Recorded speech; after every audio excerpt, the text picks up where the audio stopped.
Hello, Louisiana. I'm Kerry Martin, and this is the Voice of Louisiana Agriculture podcast for Wednesday, September 18th of 2019.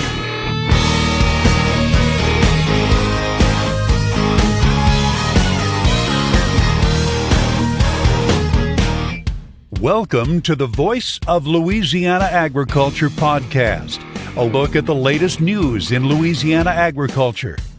Now, here's the host of the Voice of Louisiana Agriculture podcast, Kerry Martin.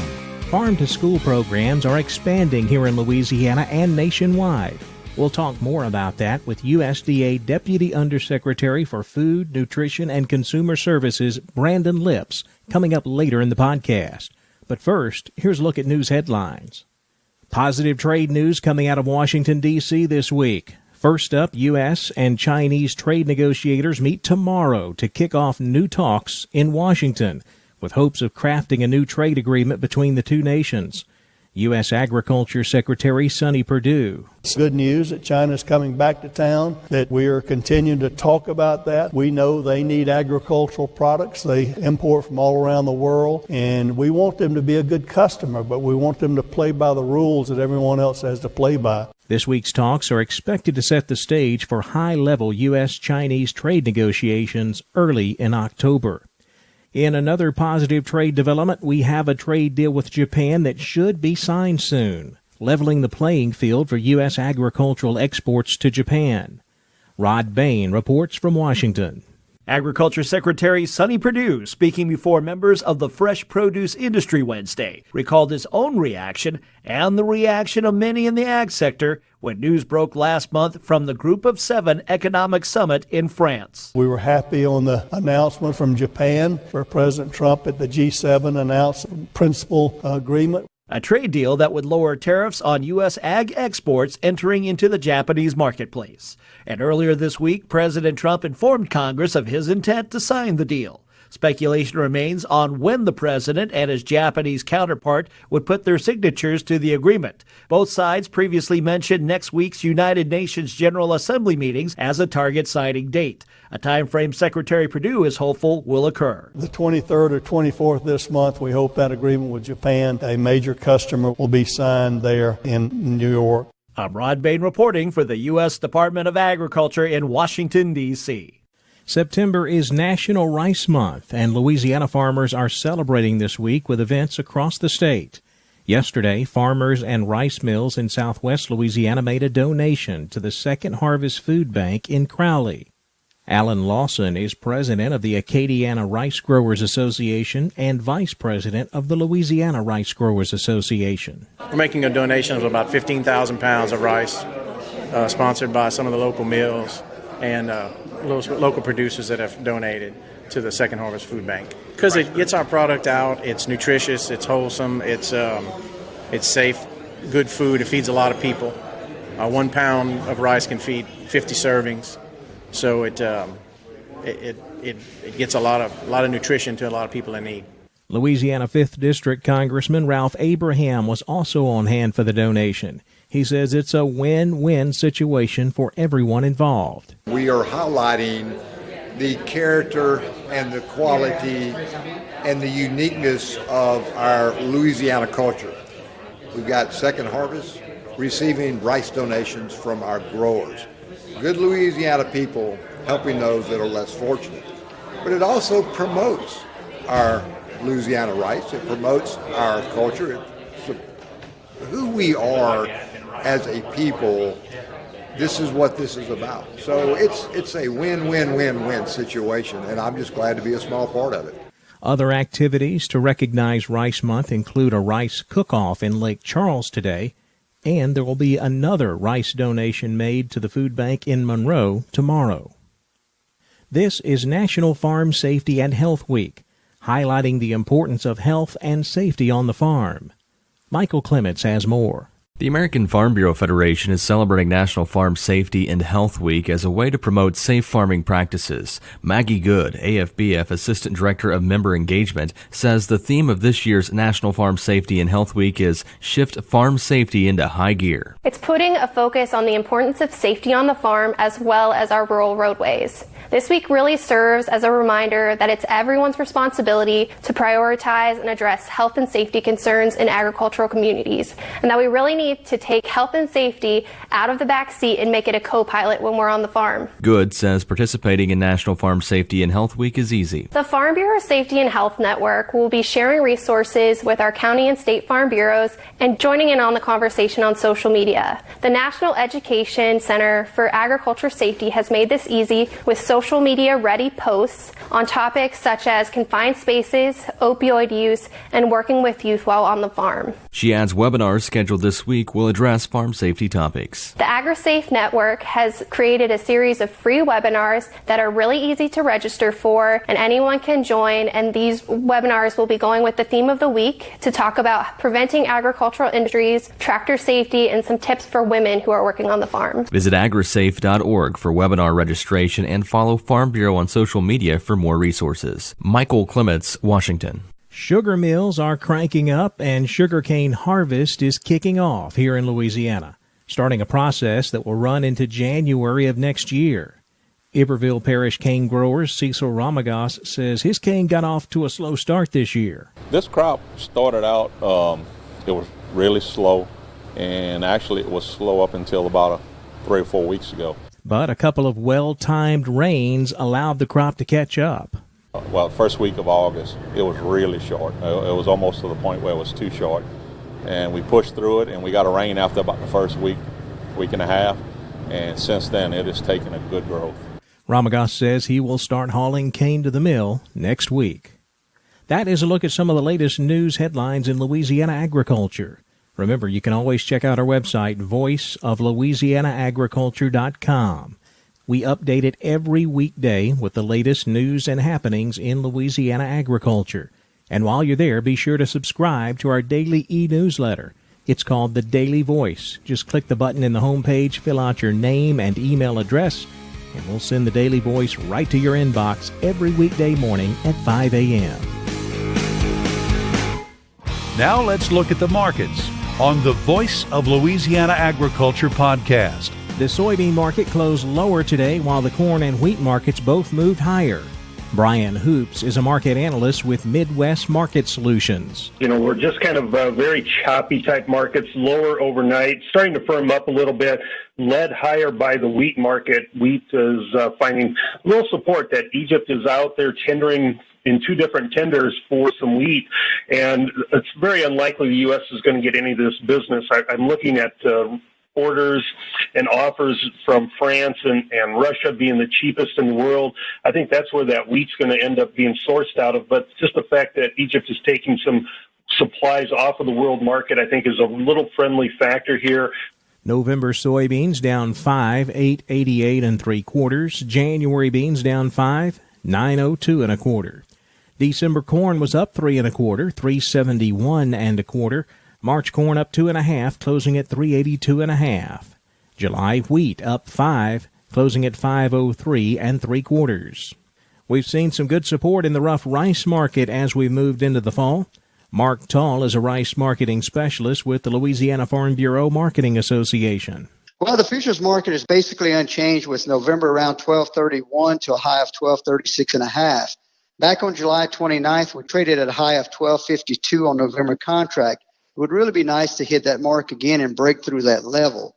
The last Iraq tender went to South America. Rest assured, we will have another tender from Iraq closer to the end of the year, and hopefully it will be a U.S. tender only. The cash market on long range 6270 number 2 is still trading at 1173 FOB the form for 1204 delivered elevator. Harvesting is winding down, just a few fields left to harvest. If we continue to miss these showers, we'll get harvested done. November rice up 3 1/2, closing at 12.31. January rice up 4 1/2, closing at 12.48. November sugar lost 1 point, finishing the day at 25.50 cents. Now with a look at the cotton market, here's Don Molino. Cotton futures down in the front months on Wednesday. Crude oil is down another 2.5% after the Saudis indicated they would fill in missing crude oil production from reserves. The Cadillac Index up 5 points on September 17th at 73.70 a pound. The weekly average world price is $52.28, effective through today. At New York Wednesday afternoon, October cotton, $59.50, down 62. New crop December, $60.41, down 97. March, $61.17, down 69. The spot market price, $60.50, down 88. I'm Don Molino on the Voice of Louisiana Agriculture podcast. Cattle futures ended the day higher. October live cattle up $1.02, $100.37. October feeder cattle up $1.10, closing at $138.40. USDA's Farm to School program funds projects that connect school children to the farm. We'll talk more about that with USDA Undersecretary for Food, Nutrition, and Consumer Services, Brandon Lips. He's in New Orleans this week, and we caught up with him. We'll have that conversation coming up next on the Voice of Louisiana Agriculture podcast.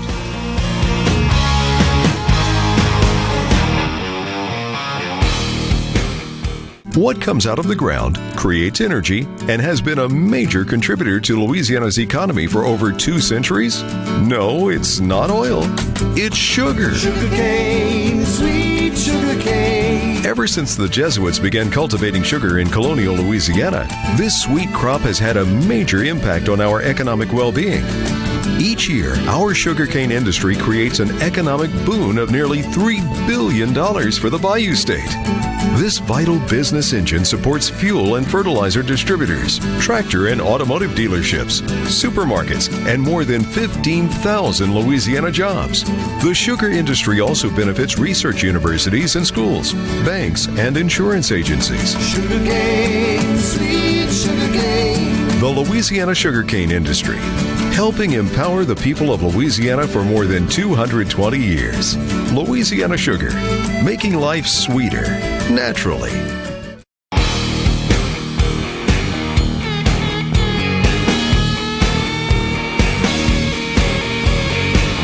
The Voice of Louisiana Agriculture podcast.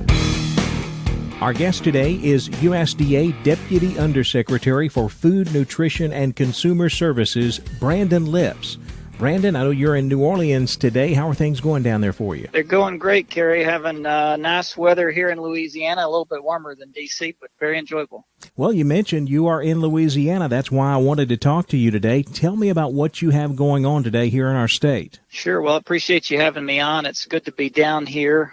We run a program. We run all of the school lunch and school breakfast programs throughout the nation. They're obviously locally run by the school district, but we fund those and help schools get that done from there in Washington, D.C. And we have a wonderful program called the Farm to School program, which Congress has funded to provide money to schools and farmers and groups that pull them together to get fresh farm products into the school program and to provide education to kids on what's going on the farm. It's a wonderful program, wonderful opportunity. We're having our national conference, and I'm speaking there in the morning. Well, you know, it's more important than ever, Brandon, that we continue to make the connection with young children and the farm because, you know, most children today are 2, 3, maybe even 4 generations removed from the farm, and it's important that they understand where their food comes from. It doesn't come from Walmart. That's right, Kerry. I was actually just visiting with the individual here in the state of Louisiana who's over the school program, John Dupuis, and we were talking about just between his and I's generation and our kids, how far we've come. His son was asking if they weren't on Netflix, could they just put the DVD in? And he was trying to explain to them what happened when you didn't have DVD or Netflix. And unfortunately, we're in the same place on the farm. I grew up in a very small town called Woodson, Texas. It was about 263 people, and my extended family farms up there. And I'm now raising my kids in D.C., and my wife and I struggle with the difference in how to do that, and even with our kids to connect them back to the farm. So it's a very important issue, and I'm really glad that we at at USDA have the opportunity to help schools connect farmers directly to their children. Now, when we say farm-to-school programs, Brandon, what exactly are we talking about? Give me some examples of some farm-to-school activities or farm-to-school programs that we may have here in Louisiana. Sure, it's a grant program, and it's great in the opportunity that we have to give those to schools and groups that connect them to farms to bring farm products in or teach kids about agriculture. And because it's a grant, there's a lot of flexibility in that. So I'll tell you, I've been school in San Antonio, Texas, had a very large farm there on site. Somebody donated them some land, and kids were out working that farm while I was there. And some of those kids had chosen to go into, even in junior high, had chosen to go into careers in agriculture, biology, plant science, that type of stuff. So it's not only changing what kids see in their lunchroom, but what they're seeing out on the farm. I visited Burlington, Vermont. You might imagine it's a little different scenario, but almost every school in that town has a little farm where they're growing products that they consume in the lunchroom, and the kids are helping out in that program. It brings local farm products into the school, so it benefits the local farm economy around, and really just about everything in between. And part of what we at the Food and Nutrition Service are doing here in Louisiana this week is helping our new grantees this year get technical assistance on how they can use those funds to most benefit, both the lunchroom, the farmers that they're connecting with, and most of all the kids that we're all serving. Well, according to some of the numbers that I've seen, about a third of the schools in Louisiana do participate in some type of farm-to-school activities. That equates to about 280,000 students and about $10.5, maybe $11 million invested into this local food farm-to-school movement. So it's definitely something that it is big enough to have an impact. That's right, Kerry. It is. Congress is investing more money in this program every year because the members of Congress are seeing the same thing that I see when I go visit the school, is the difference that it's making in those kids. And, we have a lot of discussion about the school meal standards, and particularly our administration. The Secretary is very interested in giving the local school food service directors some flexibility. They look those kids in the eyes every day, and they want to make sure that they're getting healthy food, but certainly food that those kids will eat. But I will tell you anecdotally, if you go visit these schools that have farm-to-school programs, these types can make bigger changes in kids' healthy choices in life than all the regulations that we can provide. And so this is just a wonderful opportunity to bring all that together for kids to learn about farming and to learn about their foods and to make healthy choices as they go throughout life. Well, and USDA is definitely stepping up to the plate, as you mentioned, members of Congress as well backing this. I saw a news release recently that said that USDA announced record-breaking funding for 2019 for farm-to-school grants. So this is something that is getting a lot of support out of Washington. Yes, sir, it is. And I think it will continue to do so. And people are getting buy-in on this. This is something, I grew up on a farm, and when I went to work in D.C. the first time on the Hill, everybody wasn't rallied around this in the way that they are now, but farmers can see that this is an opportunity for people in urban communities and rural communities alike to learn what it's like to farm, the difficulties that your audience struggles with every day in trying to produce the food for this country and around the world, both on the local level and all those who hunger around the world. It's an important job and important for people to know. I'll give you a bit of my preview for my speech tomorrow, but we were in D.C. for 4 years, and we moved back to Lubbock, Texas for a bit, and I had a 2-year-old at the time, and we went to the South Plains Fair out there, and they had a little petting zoo, and so we took the kids over, and my 2-year-old ran over and said, "Daddy, look at that puppy." And I looked over there, and it was a goat, and that's when my wife and I realized that we had failed on raising our kids in the urban area. And so, that's stuck in my mind as this gap in the generation that you and I talked about earlier in this conversation. But farm to school really can help with that. And it's important for kids to know where their food comes from and that we not lose that as people get further from the farm generation after generation. Brandon, anything you want to add here at the last minute to wrap things up? I really appreciate you having us on to talk to your audience. I think it's important for farmers to know what we're doing both in D.C. and out in the countryside. What they do every day producing this food is important for all Americans. And we at USDA, as we administer all the many programs that we administer in the food space, SNAP, School Lunch, and this Farm to School program, are doing everything we can to make sure that all Americans appreciate what farmers are doing to get that food out. Secretary Perdue tells us to do right and feed everyone, and we appreciate your partnership in helping us get that done. USDA Deputy Undersecretary for Food, Nutrition, and Consumer Services, Brandon Lips. Brandon, be careful down there in New Orleans now. We will. We got good folks taking care of us, but it's good to be here and appreciate you having us on. And that is the Wednesday edition of the Voice of Louisiana Agriculture podcast. We'll be back with you tomorrow, but in the meantime, be sure to connect with us on social media. We're on both Facebook and Twitter. The handle is @VoiceOfLAAg. We'll see you tomorrow right here on the Voice of Louisiana Agriculture podcast. Thanks for listening to the Voice of Louisiana Agriculture podcast. This podcast is produced by Carrie Martin and the Louisiana Farm Bureau Federation. For more information, be sure to check out our website, voiceoflouisianaagriculture.org and lafarmbureau.org.